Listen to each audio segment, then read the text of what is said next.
Hey, what's up everyone, Morey Croson here, and today we're going to be going over the timing of the swing leg when it's sprinting, and we're going to start the video right now. This is the newest edition of the Performance Lab. Reach your individual goals.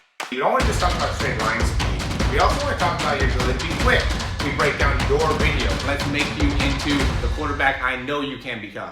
All right, so this is going to be an important concept to be able to really go deeper into, is understanding really the rhythm and timing when sprinting. I talk about this a lot when, working with athletes. You got to understand how the rhythm and the timing works with your foot contact time and, being able to get great front side mechanics, being able to hit the ground with the correct amount of force and really progress through the start phase, the drive phase, and the top end speed phase. And one of the things that we see here and we're going to look at here is when your front foot or when your foot is hitting the ground, right? So this is going to be top speed. We got Usain Bolt here on the left. We have Matthew Bolig here on the right. Really just trying to show, pretty elite guys. Matthew Bolig has done some cool things in the 60 meter to show, some of his elite speed. And then obviously Usain Bolt, greatest sprinter, ever. And, what we see here is the timing of when this foot hits the ground, right? So this is a little bit before the foot's hitting the ground. You can really even see, where Usain Bolt is and how elite he is, where that knee is even out in front of, the leg or the knee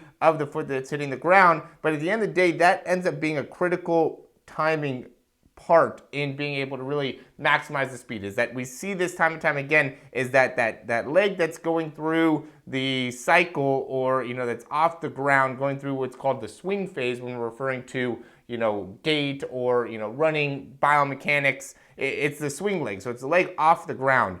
That knee passes the knee that's going through foot contact before foot contact. Right, so you can see here, foot is not in contact with the ground. I mean, with him, his knee is already almost out in front. But really, with most elite sprinters, what we're seeing is that foot, when that foot hits the ground, that knee wants to be out in front, and that's a key timing and rhythm thing that you have to be able to understand. We'll look at Tyson Gay as well. So see how Tyson Gay's in that same boat where you can see his knee right here. And this isn't the greatest video; it's taken from a few years ago.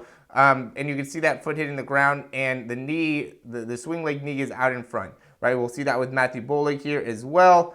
Foot is hitting the ground, swing knee is out in front.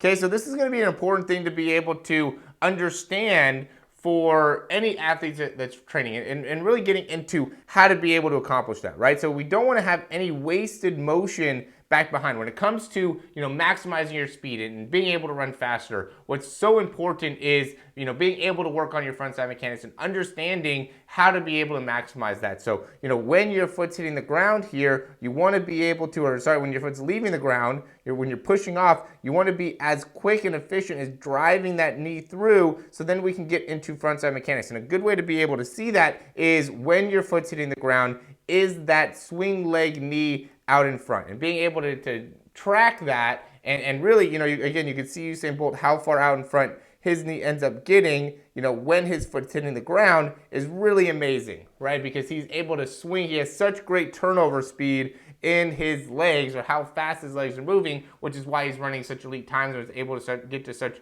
elite levels of speed. But either way, you got to be able to understand, how that rhythm and timing ends up being important. Now, I do want to make this important clarification, which is that younger athletes, right, this is going to probably be something for, people that are like 13 years and older, right? This isn't going to be something that we're going to see as much when you're younger because of how, again, going back into the rhythm and timing, when you're a little bit shorter, the biomechanics don't sync out as well. And so it's going to be really more something that you'll see from older than 13, but you can see it in 13-year-olds as well. It's not something that you won't see at all. But really starting to understand and get a conceptual understanding of, being able to cycle that leg through, minimizing those backside mechanics, any type of, additional movement going within, that leg that's coming off the ground is going to make a negative impact on, your ability to get that leg out in front and through, right? So what happens here is you want to get this foot out in front,